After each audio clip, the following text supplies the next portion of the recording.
The surgeon makes an incision, and it's time to remove the foreign object.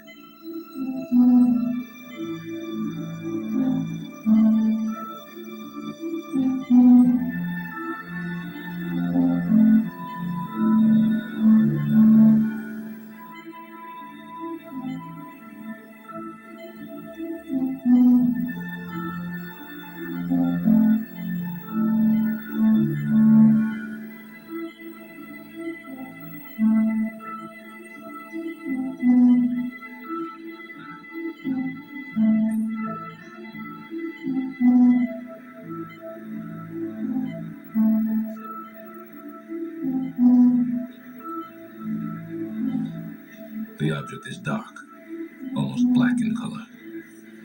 I think it's fairly safe to say at this point that this object is certainly not similar to any of the usual objects that are removed from the human body.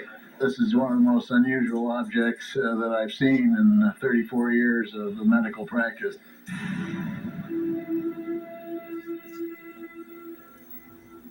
The first step in analyzing the object was to study its surface.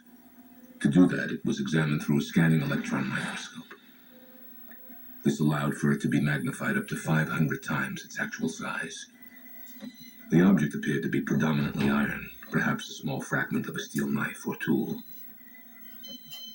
But in order to reach a more definitive conclusion, the unknown object had to be analyzed under its surface, on the inside.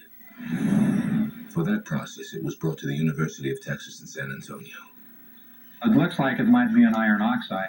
If we can crush it and get it to very small size, we'll be able to really get to the internal structure more readily. The object resisted crushing, but an outside layer did flake off. This was put under X-ray diffraction, and the results of this test were curious. They couldn't match it to any of the 65,000 known substances in their computer file. It's not in our file. I'm not sure what to think about that at the present time. That's as many known substances that we have on the planet as possible.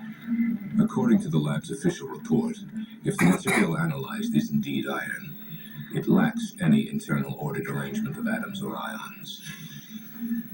Whatever substances make up this unknown sample, it's a mystery this test couldn't solve.